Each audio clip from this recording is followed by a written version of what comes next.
పశ్చిమ గోదావరి జిల్లా భీమవరంలోని శ్రీ మావులమ్మ ఆలయంలో స్వర్ణ వైభవానికి మరో అడుగు పడింది. అమ్మవారికి నిత్యం 100 కిలోల బంగారు ఆభరణాలతో దర్శనం కల్పించాలనే లక్ష్యంతో స్వర్ణ కమిటీ ముందుకు సాగుతోంది.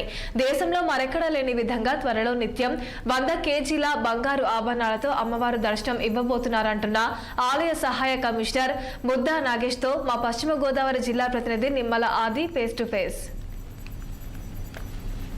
దేవాలయమైన శ్రీ శ్రీ మావుళ్ళ అమ్మవారి దేవాలయంలో అంటే అమ్మవారిని బంగారు వర్ణ చీరలో చూడాలని ఎప్పటి నుంచో భక్తుల కళ అయితే నెరవేరున్నది మనం చెప్పుకోవచ్చు. అయితే మరి ముఖ్యంగా అయితే అప్పుడు ఎమ్మెల్యేగా ఉన్న పులపర్తి రామాంజనేయులు గారు అయితే 2009లో ఇదే ప్రపోజల్ అయితే తీసుకొచ్చడం అయితే జరిగింది. అయితే ఇప్పుడు మళ్ళీ ఆయన ఎమ్మెల్యేగా ఉన్న తరుణంలో మళ్ళీ ఈ రోజు అయితే 23 కేజీల బంగారం అయితే అమ్మవారికి కమిటీ ఏదైతే ఏర్పాటు చేశారో ఆ కమిటీకి అయితే విరాళంగా అందించడం జరిగింది. ప్రస్తుతం మనతో పాటు ఆలయ బుద్ధ నాగేష్ గారు ఉన్నారు. వారిని అడిగి అసలు అమ్మవారి చీర గురించి అడిగి తెలుసుకుందాం. సార్ నమస్తే అండి. సార్ అంటే మన జిల్లాయే కాదు రాష్ట్ర వ్యాప్తంగా కూడా అమ్మవారిని బంగారు వర్ణ చీరలో చూడాలని 1000 కళ్ళతో ఎదురు చూస్తూ ఉన్నారు. అప్పుల్లో ఉన్న ఎమ్మెల్యేగా పనిచేసిన మన పులపర్తి రామాంజనేయులు గారు ఒక కమిటీని అయితే ఏర్పడడం అయితే జరిగింది.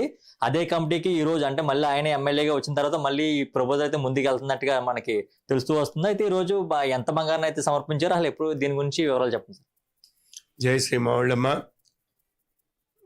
విశాలమైన నేత్రాలతో ఉండే ఈ మావుళ్ళమ్మ అమ్మవారు భక్తుల్ని అంతటి కష్టాన్ని నుంచైనా గట్టెక్కించి అద్భుతమైన విశేషత్తులని అమ్మవారు దగ్గర ఏం చేస్తారంటే వాళ్ళకి ఏమన్నా ప్రయోజనాలు కలగడం గురించి బంగారం మొక్కుకోవడం అలవాటుగా కొంతకాలంగా ఉంది. ఆ బంగారాన్ని మొక్కుకొని అమ్మవారికి ఏదో సమర్పించింది. అయితే గతంలో 2009లో పులపర్తి రామాంజనేయులు ఎన్జిబాబు గారు చైర్మన్గా అది ఎమ్మెల్యే ఉన్న సమయంలో దీనికి అమ్మవారి బంగారు చీర చేయాలని సంకల్పించి అప్పుడున్న స్థానిక పెద్దలతో కొంతమంది పెద్దలతో కమిటీని ఏర్పాటు చేసి సుమారుగా 40 కేజీలు ఆభరణాల వరకు వస్తువులు చేయించి అప్పట్లో భక్తులకి అమ్మవారికి సమర్పించడం జరిగింది. ఆ తర్వాత ధర్మిల కాలంలో మరొక 12 కేజీల వస్తువుల వరకు భక్తులు స్వయంగా సమర్పించిన సందర్భాలు ఉన్నాయి.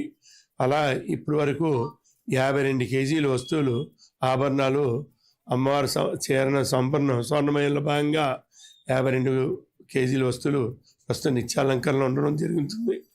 ఇప్పుడు మళ్ళీ పులపర్తి రామాంజనేయులు ఎన్జిబాబు గారు ఎన్నికైన వెంటనే ఈ దిశగా కొంచెం ఆ పని పూర్తి చేయాలి, దీని గురించి మాకు అమ్మవారి పదవి ఇచ్చిందన్న భావన మా దగ్గర వ్యక్తం చేసి అందుకు అనుగుణంగా ఒక కమిటీని కాన్స్టిట్యూట్ చేసి ప్రభుత్వం దేవాదాయ శాఖ మంత్రివర్యుల్ని అలాగే మా దేవాదాయ శాఖ కమిషనర్ రామచంద్ర మోహన్ గారిని అలాగే ప్రిన్సిపల్ సెక్రటరీ అందరినీ కొంచెం ఒప్పించి కన్విన్స్ చేసి కమిటీ నియామకం అలా కౌంటర్ ఏర్పాటు అలాగే 23 కేజీల దేవస్థాన భక్తులు సుమారు 4000 మంది భక్తులు సమర్పించిన బంగారాన్ని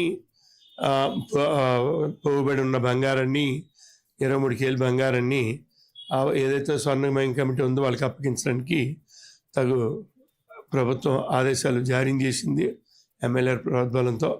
ఆ విధంగా ఇవాళ ఎమ్మెల్యే కూడా స్వర్ణమయం కమిటీలో ఆయన కూడా సభ్యులు. దాంతోపాటు మా డిప్యూటీ కమిషనరు ఈ దేవస్థానం ఈవో అలాగే జ్యువెలరీ వెరిఫికేషన్ ఆఫీసర్ కూడా ఇందులో 12 మంది సభ్యుల్లో వీళ్ళు కూడా భాగం.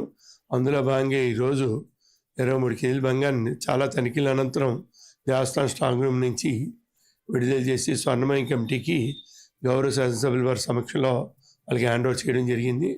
దసరాకి వీళ్ళంత వస్తువులు 23 కేజీల వస్తువులు ఎంతవరకు అయితే అంతవరకు తయారు చేసి అమ్మవారికి అలంకరించడానికి గట్టిగా విశేష ప్రయత్నం చేస్తున్నారు. అందులో సఫలీకృతం అయితే మనం 75 కేజీలు నిత్యాలంకరణలో ఉన్న ఏకైక అమ్మవారిగా భారతదేశంలో ఈ అమ్మవారిగా మనం చెప్పుకునేంత ప్రఖ్యాతి మన భీమవరంకి పట్టణానికి దొరుకుతుంది. చాలా అద్భుతమైన విశేషమైన కార్యక్రమం. తొందరలోనే అమ్మవారికి 100 కేజీల బంగారం అన్న చీరలో మన భక్తులు అయితే దర్శనం ఇవ్వడానికి రెడీగా ఉన్నదని, అయితే పనులు కూడా చాలా తొందరగా జరుగుతున్నాయని దానికి సంబంధించింది కూడా ఈ రోజు ఎమ్మెల్యే గారు 23 కేజీల బంగారాన్ని స్వర్ణనిధికి సమర్పించడం అయితే జరిగిందని, అతి తొందరలో కూడా 100 కేజీల చీరతో అయితే అమ్మవారు భక్తులకి దర్శనం అతి తొందరలో అయితే దర్శనం ఇచ్చే పరిస్థితి అయితే ఇక్కడ నెలకొందని మనతో పాటు ఆలయ బుద్ధ నాగేష్ గారు తెలియజేయడం జరిగింది. ఇది ఇక్కడ తాజా పరిస్థితి. అది 60 పశ్చిమ గోదావరి జిల్లా మావుళ్ళమ్మ.